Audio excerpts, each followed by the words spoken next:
Hello दोस्तों, मेरा नाम रजनीश शंकर झा है और जैसा कि आप लोगों को मैंने बताया है कि मेरा सिलेक्शन 67वीं में आरडीओ के पद पे हुआ है और आज हम आप लोगों के समक्ष 69वीं जो बीपीएससी मुख्य परीक्षा होने वाली है, उसका जो पोस्ट प्रेफ़रेंस माँगा जा रहा है, उसके बारे में आप लोगों को बताएँगे हम।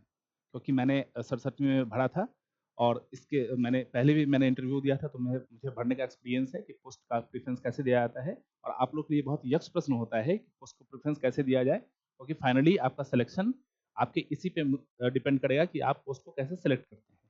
अच्छा, दूसरी बात ये है कि आप लोगों को परेशान होने की आवश्यकता नहीं है। अगर इसमें आप लोग गलत पोस्ट प्रेफ़रेंस देते भी हैं, तो इंटरव्यू के समय में आप लोग को फिर से माँगा जाएगा और ये आप लोग को ऑनलाइन भरना है और उस समय में हैंड रिटन भरना होगा।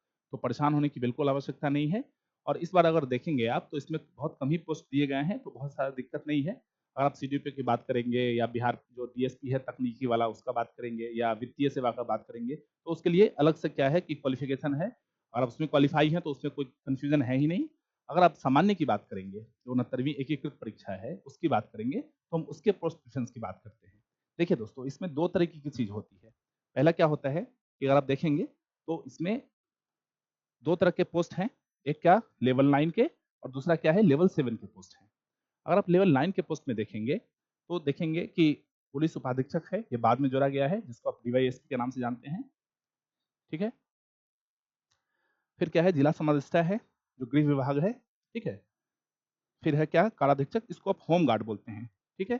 बिहार में जो होम गार्ड के होते हैं डीजी, वो इसी से अंतर्गत आते हैं, इसको जिला समादेष्टा कहा जाता है। फिर क्या है काराधीक्षक है, फिर राज्य कर सहायक आयुक्त है, अवर निर्वाचन पदाधिकारी है और ये मद्य निषेध का क्या है अधीक्षक हैं, ठीक है? ये सारे क्या है लेवल 9 के पोस्ट हैं।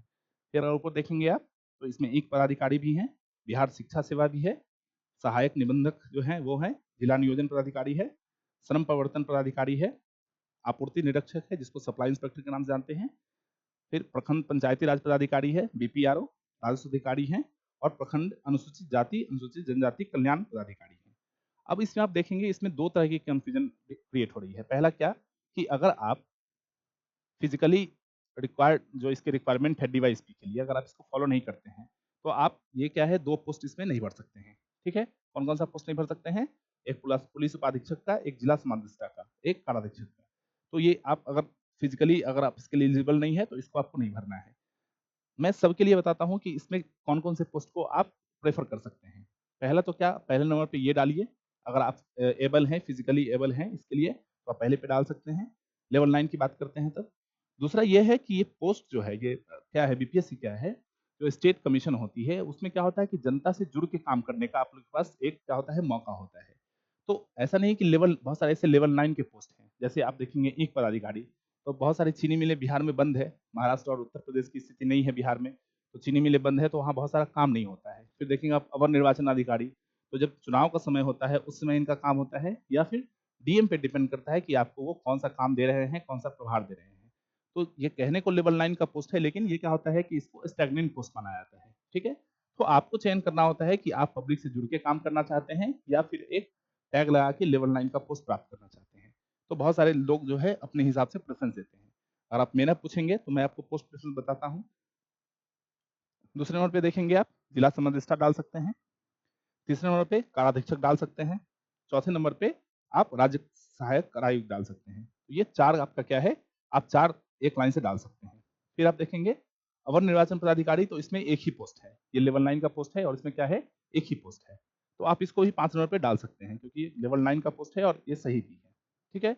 आप अगर देखेंगे आप अधीक्षक, तो ये पोस्ट क्या है, ये फील्ड वर्क का पोस्ट है।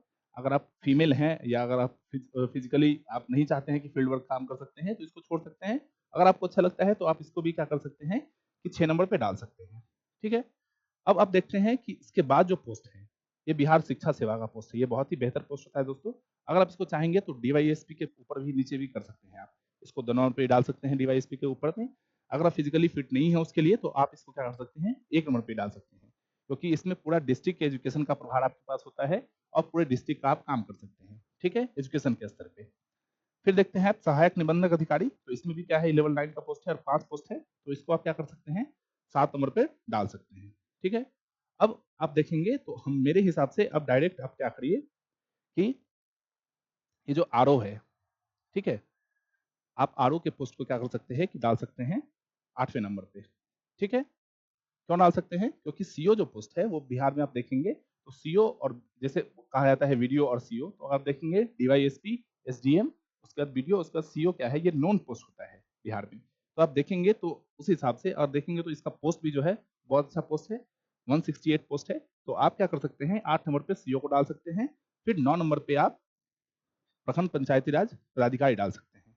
फिर आप देखेंगे जाके लेवल 9 में आप चले जाइए, लेवल 9 में जो पोस्ट बचते हैं जैसे जिला नियोजन पदाधिकारी, तो इसको आप क्या कर सकते हैं, 10 नंबर पे डाल सकते हैं, ठीक है। श्रम प्रवर्तन अधिकारी, ये एलईओ का है, ये लेवल 7 का पोस्ट है, लेकिन ये क्या है, अच्छा पोस्ट है, तो आप इसको 11 नंबर पे डाल सकते हैं, ठीक है। फिर आगे देखते हैं आपूर्ति निरीक्षक।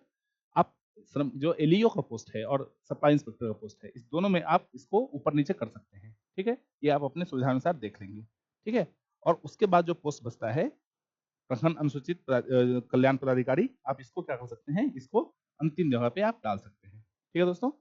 तो इस हिसाब से आप क्या कर सकते हैं, अपने पोस्ट का प्रेफरेंस डाल सकते हैं, ठीक है। और इसमें मैंने आपको जैसे पहले ही बताया है कि इसमें घबराने की बात नहीं है। जब आपका इंटरव्यू का जो कॉलिंग आएगा, तो उस समय आप लोगों को फॉर्म भर के ले जाना होता है, ठीक है, ऑफलाइन। तो वहाँ क्या कर सकते हैं, आप लोग अपने पोस्ट प्रेफरेंस को चेंज कर सकते हैं। अभी वर्तमान परिस्थिति में आप लोग खूब आंसर राइटिंग लिखने का प्रयास कीजिए और बहुत ही स्मूथली फॉर्म को भरिए अपने, क्योंकि फॉर्म के भरने से आप लोगों का इसमें कोई ऐसा मेंशन नहीं है कि फॉर्म भरा जो आप भरेंगे वही फॉर्म जो है आपका अंतिम में सबमिट किया जाएगा। तो भी अच्छे से पढ़ाई कीजिए, अच्छे से आप स्टैट बनाइए, क्योंकि देखिए अगर आप 69वीं की बात करेंगे, खासकर 68वीं से, जबकि क्वालिफाई हो गया है, क्वालिफाई करना है सिर्फ आपको ऑप्शनल पेपर को, तो अब क्या करेगा कि निबंध जो है आपके फाइनल सिलेक्शन में बहुत ही महत्वपूर्ण भूमिका निभाएगा। तो आपको क्या करना है कि अपने निबंध के विषय को बहुत अच्छे से तैयार करना है और साथ ही साथ स्टैट। अगर आप मेरे से सफलता का पूछेंगे कि सफलता का मानक क्या है, तो बीपीएससी में जो निबंध का पहले जो ऑप्शन हुआ करता था, तो अब क्या है कि निबंध है और दूसरा क्या है, स्टैट है। आप इसको अगर बहुत बेहतर कर लेते हैं, अगर आप निबंध में मान लीजिए कि 180 या 180 प्लस लेके आते हैं और स्टेट में अगर आप 72 सही करते हैं, इवन दो 60 भी आप सही करते हैं, तो आपका सिलेक्शन पक्का है। इंटरव्यू कॉलिंग तो आपकी होनी है, कोई नहीं रोक सकता इसमें। और मेरी मानिए आपका फाइनल सिलेक्शन भी हो सकता है। पेपर 1 और 2 की अगर बात की जाए, तो अगर आपने पीटी क्वालिफाई किया है तो मेरी समझ से आपकी तैयारी बेहतर होगी और आप बेहतर कर भी रहे होंगे। तो उसमें बहुत अच्छा करने से बेहतर है कि आप अपने निबंध के विषय को बहुत बेहतर करें और स्टैट को बेहतर करें। और साथ ही साथ पेपर 1 और 2 में जो सब्जेक्ट दिए गए हैं, जो निर्धारित किए गए हैं, उन सारे का अध्ययन आप करते रहें और प्रीवियस ईयर क्वेश्चन को देखें कि ट्रेंड कैसे शुरू किया है। और एक बात और आपको बताएं कि अब क्या कर दिया है कि बीपीएससी शॉर्ट क्वेश्चन पूछने की परंपरा बीपीएससी ने विकसित की है। तो आप ध्यान रखिए कि लॉन्ग क्वेश्चन में जितना आप लिखेंगे, उससे ज़्यादा मार्क्स क्या कर सकते हैं, आप शॉर्ट क्वेश्चन को लिख के प्राप्त कर सकते हैं। ठीक है ना? तो आप शॉर्ट क्वेश्चन को बहुत अच्छे से तैयार करिए और बहुत अच्छे से लिखने का प्रयास कीजिए, ठीक है? उससे क्या होगा आप लोगों की अगर 4-4 मार्क्स भी देता है, तो आप क्या करेंगे, जो फुल लेंथ के क्वेश्चन आ रहे हैं 30 मार्क्स के, उससे ज़्यादा प्राप्त कर सकते हैं आप, ठीक है?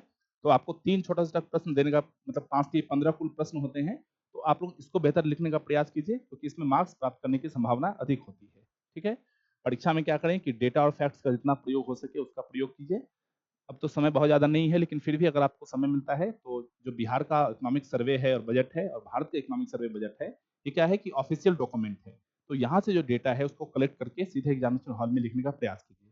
जैसे आप देखेंगे 67वीं में एक क्वेश्चन पूछा था कि स्वास्थ्य सूचकांक में भाई बिहार की क्या स्थिति है? तो वो तो रैंकिंग उसमें दे दिया था। उसमें आप क्या कर सकते थे कि जो बिहार की स्थिति है स्वास्थ्य की, जो बिहार की आर्थिक समीक्षा में दिया गया है, उसको वहाँ से लेके सीधे पुट कर सकते थे। इससे क्या होगी कि आपकी जो उत्तर की गुणवत्ता है वो बहुत ही इंक्रीज हो जाएगी। और एग्जामिनेशन जो एग्जामिनर होते हैं उनको एक ही प्रकार के कॉपी मिलते रहते हैं, तो अगर कुछ भी अलग से मिलता है उनको, तो वो आपके लिए क्या होगा कि वो बेहतर होगा, ठीक है। तो आपको क्या करना चाहिए कि जितने डेटा फैक्ट्स का आप इस्तेमाल कर सकें, क्रोनोलॉजी में जितना अच्छा से लिख सकें, वो आपके लिए क्या होगा, बेहतर होगा। करंट अफेयर्स के लिए मैं अभी भी आप लोगों को कहता हूँ कि जो प्रतियोगिता दर्पण है, उसके साल भर के जो दिए हुए हैं, करंट करंट के टॉपिक्स दिए हुए हैं, आप देखेंगे इसके लेख के माध्यम से दिया जाता है, सामाजिक, आर्थिक, राजनीतिक लेख, आप उसको जाके पढ़ें। आप देखेंगे कि प्रतियोगिता दर्पण से सीधे-सीधे उठा के लेख पूछ दिया जाता है मेंस राइटिंग में। तो मैं आपको आगे भी स्ट्रैटेजी के माध्यम से बताऊँगा कि कैसे तैयार करनी है मेंस के पेपर को, कैसे प्रीलिम्स के पेपर को तैयार करना है। इस वीडियो में मेरा मकसद ये था कि आप लोगों को बताएँ कि पोस्ट प्रेफ़रेंस को कैसे भरना है और परेशान नहीं होना है। पोस्ट प्रेफ़रेंस अगर गलत भी भर दिया गया आप लोग के द्वारा, तो इसको क्या किया जा सकता है, सुधार किया जा सकता है। ठीक है? तो आप लोगों को परेशान नहीं होना है। ऑल द बेस्ट आपकी तैयारी के लिए। फिर मिलते हैं आप लोग से अगली वीडियो में, तब तक के लिए धन्यवाद।